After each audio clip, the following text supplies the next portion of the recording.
বিসমিল্লাহির রহমানির রহিম। প্রিয় শিক্ষার্থীবৃন্দ, তোমাদের সবাইকে অনলাইন ক্লাসে স্বাগতম। আমরা আজকে আমাদের উচ্চ মাধ্যমিক শ্রেণীর তথ্য যোগাযোগ প্রযুক্তি বইয়ের চতুর্থ অধ্যায়ের খুবই গুরুত্বপূর্ণ একটা বিষয় নিয়ে আলোচনা করব, এবং সেটা হচ্ছে ওয়েবসাইট স্ট্রাকচার। আজকে আমাদের আলোচ্য বিষয় হচ্ছে ওয়েবসাইট স্ট্রাকচার। তো সবাইকে স্বাগত জানিয়ে আজকে আমার ক্লাস শুরু করলাম। প্রথমে আমি আমার পরিচয় দিয়ে দিচ্ছি। আমি আবু নাসির মাহমুদুল্লাহ, প্রভাষক, তথ্য যোগাযোগ প্রযুক্তি, সোমপাড়া কলেজ, চাটখিল, নোয়াখালী। পাঠ পরিচিতিতে আমরা একাদশ ও দ্বাদশ শ্রেণীর তথ্য যোগাযোগ প্রযুক্তি বইয়ের চতুর্থ অধ্যায়ের ওয়েবসাইট স্ট্রাকচার নিয়ে আজকে আমরা আলোচনা করব, এবং সময় 20 মিনিট। তো এখানে একটা ছবি দেওয়া আছে। ছবিটা কিসের স্ট্রাকচার দেখো, এটা হলো মানুষের স্ট্রাকচার। তোমরা নিশ্চয় দেখে বলতে পারবে এটা হচ্ছে একটা মানুষের গাঠনিক স্ট্রাকচার। এরকমভাবে আমরা ওয়েবসাইটেরও একটা স্ট্রাকচার আছে। মানুষের যেরকম একটা স্ট্রাকচার হয়, গঠন কাঠামো হয়, ওয়েবসাইটেরও একটা গঠন কাঠামো আছে। এখানে দেখো, এই হচ্ছে একটা পেজ, আর এটার নাম হচ্ছে হোম পেজ। হোম পেজ থেকে মেইন সেকশন পেজ হয়। এগুলো হচ্ছে মেইন সেকশন পেজ। এই মেইন সেকশন পেজ থেকে আরও কতগুলো পেজ তৈরি হয়, সেগুলো হচ্ছে সাবসেকশন পেজ। তাহলে আমরা এখানে এটাই হলো স্ট্রাকচার। তাহলে ওয়েবসাইটের স্ট্রাকচারের মধ্যে 3 ধরনের পেজ থাকে। একটা হলো home page, main page, main section page, আর একটা হলো সাবসেকশন পেজ। তাহলে ছবিতে আমরা এটাই দেখতে পেলাম। তাহলে আজকে আমাদের পাঠ হচ্ছে ওয়েবসাইট স্ট্রাকচার।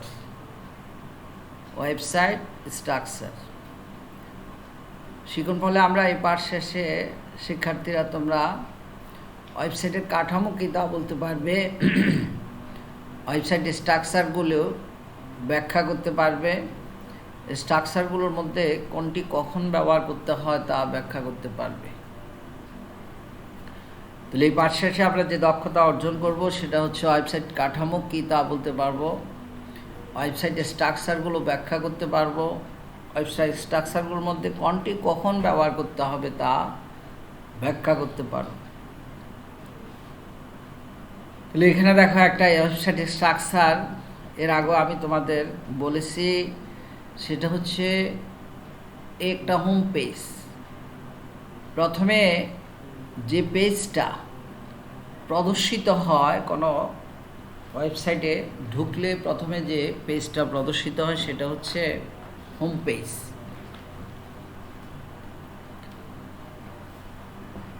এই হোম পেজের মধ্যে এটাই হলো প্রথম পেজ। তাহলে প্রথম পেজটাই হচ্ছে হোম পেজ। এখানে আমরা দেখতে পাচ্ছি আওয়ার কোম্পানি, এটা হচ্ছে হোম পেজ। এই হোম পেজ থেকে মেইন সেকশন পেজ এখানে 4টা দেখা যাচ্ছে। একটা হলো about us, product, service, contract. এটা হলো মূলধারার পেজ বা মেইন সেকশন পেজ। আর এই প্রোডাক্ট থেকে আরও 2টা পেজ দেখা যাচ্ছে।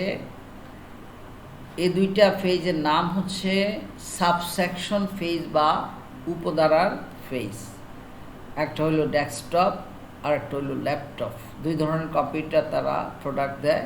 একটা হলো ডেস্কটপ কম্পিউটার আর একটা হলো ল্যাপটপ কম্পিউটার। তাহলে ওয়েবসাইট স্ট্রাকচারের মধ্যে আমরা 3টা জিনিস দেখলাম, 3 ধরনের পেজ। একটা হলো হোম পেজ, আর একটা হলো মূলধারার পেজ, আর একটা হলো উপধারার পেজ। তাহলে যে অবকাঠামোতে একটি ওয়েবসাইটের সকল তথ্য উপস্থাপন করা হয় তাকে ওয়েবসাইটের কাঠামো বা স্ট্রাকচার বলা হয়। আমি আবার বলি, যে অবকাঠামোতে একটি ওয়েবসাইটের সকল তথ্য উপস্থাপন করা হয় তাকে ওয়েবসাইটের কাঠামো বলা হয়। একটি ওয়েবসাইটের কাঠামোতে বিভিন্ন ধরনের পেজ থাকতে পারে। তাহলে একটা স্ট্রাকচারের ভিতরেই বিভিন্ন ধরনের পেজ থাকে, তাদের মধ্যে এই 3 ধরনের পেজটাই হলো অন্যতম। 3 ধরনের পেজ কী কী আমরা দেখলাম? Home page, main section page, subsection page. ওয়েবসাইটের বৈশিষ্ট্য অনুযায়ী ওয়েবসাইটের কাঠামোকে নিম্নোক্তভাবে সাজানো হয়, অর্থাৎ ওয়েবসাইটের স্ট্রাকচার বা ওয়েবসাইটের কাঠামো 4 ধরনের হয়ে থাকে সাধারণত। একটা হলো লিনিয়ার স্ট্রাকচার। তাহলে ওয়েবসাইটের স্ট্রাকচারের মধ্যে প্রথম যে স্ট্রাকচারটা এটা হচ্ছে লিনিয়ার স্ট্রাকচার। মেনু বা হায়ারার্কিক্স বা ট্রি স্ট্রাকচার, এটা 3 ধরনের নাম হয় একটা স্ট্রাকচার। একটা হলো মেনু স্ট্রাকচার বলতে পারো, হায়ারার্কিক্স স্ট্রাকচার, ট্রি বা ট্রি স্ট্রাকচার গাছের মতো। আরেকটা হলো নেটওয়ার্ক স্ট্রাকচার, হাইব্রিড স্ট্রাকচার। এই 4 ধরনের স্ট্রাকচার বা কাঠামো আছে। একটা হলো লিনিয়ার, হায়ারার্কিক্স বা ট্রি বা menu, network structure, hybrid structure. তাহলে প্রথমে আমরা লিনিয়ার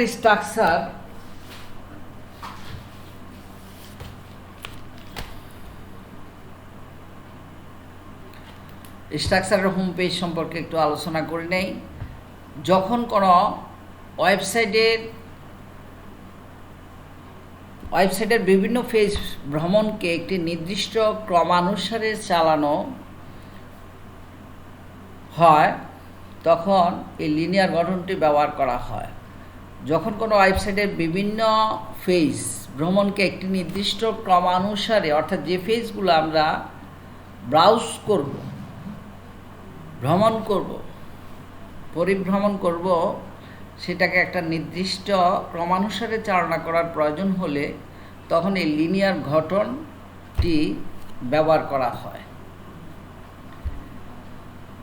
কোন পেজের পর কোন পেজে যাওয়া যাবে তা ওয়েব পেজের ডিজাইনার ঠিক করে থাকে।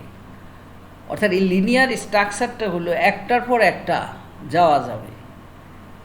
ইচ্ছা করলে একাধিক পেজে একসাথে যাওয়া যায় না, এক পেজের পরে আরেক পেজে যাওয়া যাবে। এখন কোন পেজের পরে কোন পেজে যাওয়া যাবে সেটা ওয়েব পেজ যে ডিজাইন করে সে ঠিক করে থাকে। পেজগুলোতে নেক্সট, প্রিভিয়াস বা ব্যাক, গেস্ট অফ, লাস্ট ইত্যাদি কয়েকটি লিঙ্কের মাধ্যমে ভিজিটর প্রতিটি পেজ দেখতে পারে। অর্থাৎ এক পেজে যদি নেক্সট লেখা থাকে, এই নেক্সটে ক্লিক করলে আমি পরবর্তী পেজে যাব, কিন্তু প্রিভিয়াসে ক্লিক করলে এরা আগের পেজে চলে যাবে। এরকমভাবে লিঙ্ক মাধ্যমে ভিজিটর প্রতিটি পেজ দেখতে পারে। এই কৌশলের মাধ্যমে কোনো শিক্ষামূলক বিষয়বস্তু যেমন বই, ম্যানুয়াল ইত্যাদি ওয়েব পেজে পাবলিশ করা হয়ে থাকে। তাহলে এই লিনিয়ার স্ট্রাকচারটা হবে এরকম।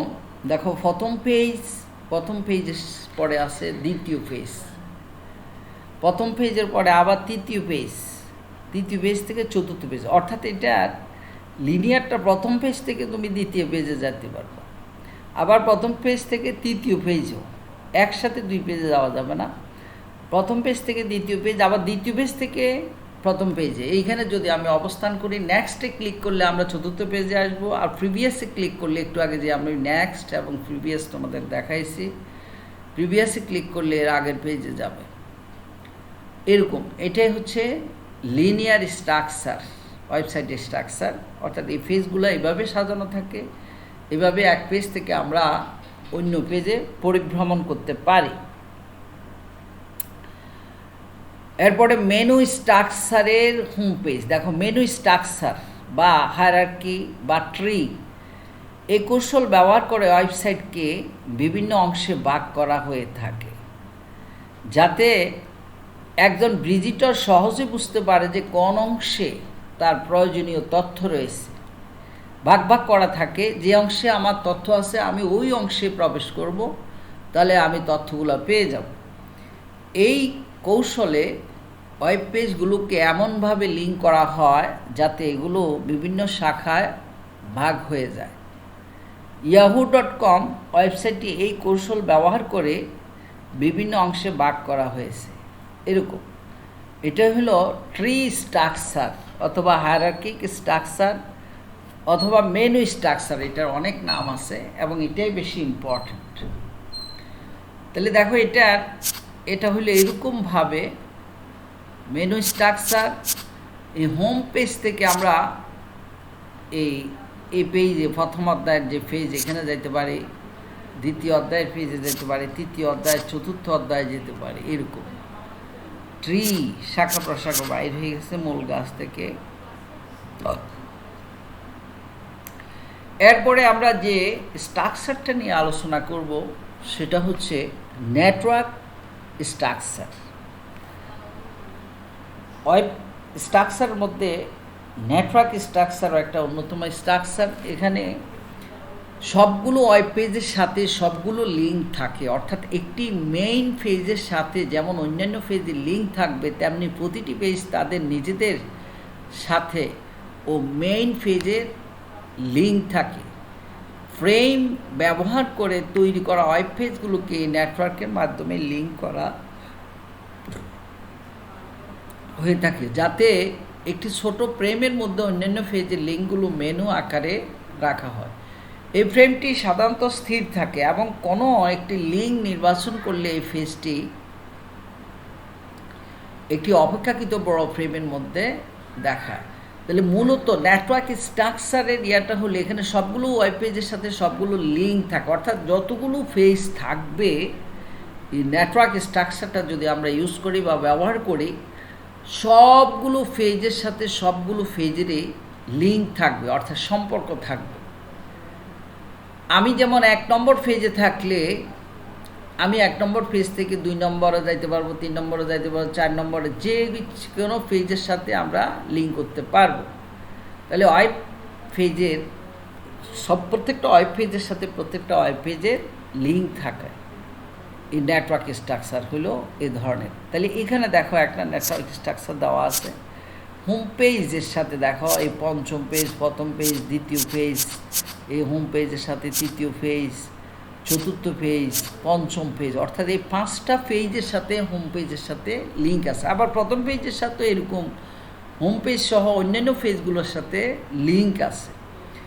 দ্বিতীয় পেজের সাথে এরকম প্রত্যেকটা পেজের লিঙ্ক আছে। তৃতীয় পেজের সাথেও এরকম প্রত্যেকটা পেজের সাথে লিঙ্ক আছে। চতুর্থ পেজ এবং পঞ্চম পেজের সাথে এরকম একটা লিঙ্ক থাকে, অর্থাৎ প্রত্যেকটা পেজে দেখো এখানে যতগুলো পেজ দেখা যাচ্ছে প্রত্যেকটা পেজের সাথে প্রত্যেকটা পেজের আলাদা আলাদাভাবে লিঙ্ক করা আছে।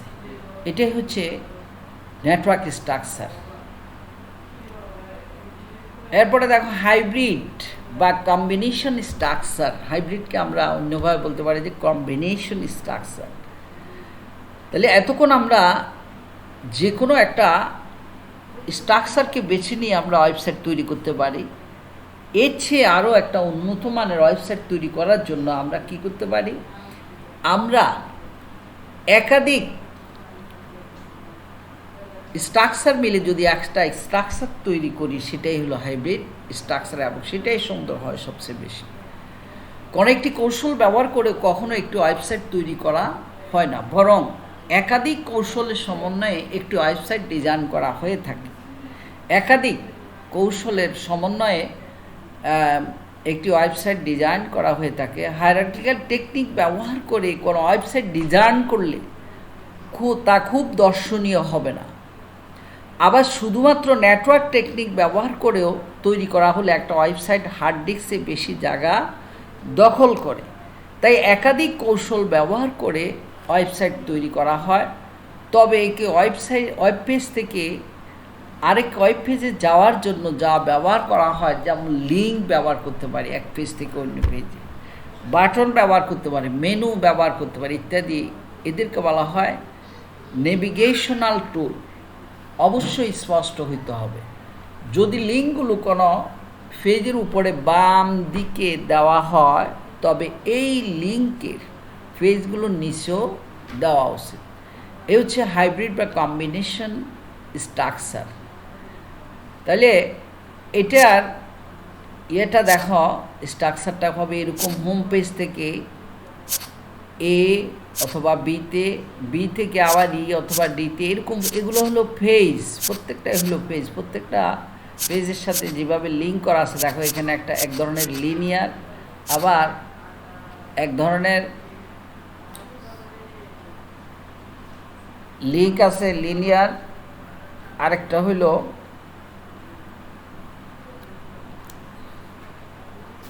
নেটওয়ার্ক। এই দুইটা মিলিয়ে হাইব্রিড বা কম্বিনেশন স্ট্রাকচার তৈরি করা হয়েছে। তো প্রিয় শিক্ষার্থীবৃন্দ, আমরা এতক্ষণ তোমাদেরকে বিভিন্ন ধরনের ওয়েবসাইট স্ট্রাকচার সম্পর্কে ধারণা দিয়েছি। বিভিন্ন ধরনের পেজ, 3 ধরনের পেজ।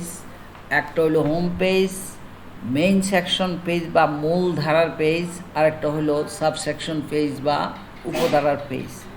এবং প্রত্যেকটা এই পেজগুলো মিলিয়ে আমরা স্ট্রাকচার তৈরি করি এই পেজগুলো দিয়ে। তাহলে আমরা 4 ধরনের স্ট্রাকচারের কথা তোমাদের বলেছি। একটা হলো নেটওয়ার্ক স্ট্রাকচার, ট্রি বা হায়ারার্কিক স্ট্রাকচার, লিনিয়ার স্ট্রাকচার, আরেকটা হলো হাইব্রিড বা কম্বিনেশন স্ট্রাকচার। তো প্রিয় শিক্ষার্থীবৃন্দ, এখন তোমাদের জন্য একটা একক কাজ, কোনটি হোম পেজ? তাহলে বলো তো দেখি কোনটা হবে? প্রথম পেজ, দ্বিতীয় পেজ, তৃতীয় পেজ, চতুর্থ পেজ? নিশ্চয় বলতে পারবা প্রথমে যে পেজটা প্রদর্শিত হয় সেটাই হচ্ছে হোম পেজ। তাহলে প্রথম পেজটা উত্তর হচ্ছে তাহলে আমাদের প্রথম পেজ। এই দলীয় কাজের মধ্যে প্রথম দল 2টা কাজ দেওয়া আছে এখানে। দেখো, তোমার কলেজের ওয়েবসাইট তৈরির জন্য একটি মেনু স্ট্রাকচার তৈরি করো। 2 নাম্বার বা দ্বিতীয় দল, তোমার কলেজের ওয়েবসাইট তৈরির জন্য একটা লিনিয়ার স্ট্রাকচার তৈরি করো। একটা হলো মেনু স্ট্রাকচার, আর একটা হলো লিনিয়ার স্ট্রাকচার তৈরি করতে হবে। তো তোমরা যারা বিজ্ঞানে আসো, মানবিক শাখা আসো, তারা প্রথম দল হিসেবে বিবেচ্য হবে। তোমরা এই কাজটুকু করবে। যারা ব্যবসা শিক্ষা আসো, তারা তোমার কলেজের ওয়েবসাইট তৈরির জন্য লিনিয়ার স্ট্রাকচার তৈরি করো। এরপরে দেখো, মূল্যায়নে আসি আমরা। ওয়েব স্ট্রাকচার কি এটা তোমাদের বলেছি। মূলধারার পেজটা কি এটাও বলেছি। মূলধারার পেজ, উপধারার পেজ, অর্থাৎ হোম পেজ থেকে যে পেজগুলো সৃষ্টি হবে সেটা হলো মূলধারার পেজ। হোম পেজের লক্ষণীয় বিষয়সমূহ কী কী, তাহলে এগুলো তোমাদের আলোচনা আসছে। এরপরে বাড়ির কাজ তোমরা লিখে নাও। সেটা হচ্ছে তোমার কলেজের ওয়েবসাইট তৈরির জন্য একটি হাইব্রিড বা কম্বিনেশন কাঠামো তৈরি করো। তোমার কলেজের ওয়েবসাইট তৈরির জন্য একটি হাইব্রিড বা কম্বিনেশন কাঠামো তৈরি করো। তো প্রিয় শিক্ষার্থীবৃন্দ, এতক্ষণ আমরা ওয়েবসাইট স্ট্রাকচার নিয়ে বিভিন্ন বিষয়ে আলোচনা করেছি। আশা করি তোমরা এই ক্লাসটা উপভোগ করেছ, বুঝতে পেরেছ। তো তোমরা বাড়িতে প্র্যাকটিস করবা। প্র্যাকটিস করলে তোমাদের কাজের ধারা আরও অনেক ডেভেলপড হবে। তো বাড়িতে অবস্থান করো। এই করোনাকালীন সময়ে সবাই বাড়িতে অবস্থান করবে। প্রয়োজনের ব্যতীত বাড়ি থেকে বের হবে না। মাস্ক পরবে, সাবধানতা অবলম্বন করে চলবে। তো সবাইকে ধন্যবাদ জানিয়ে আমি আমার ক্লাস আজকে এখানেই শেষ করলাম। আল্লাহ হাফিজ।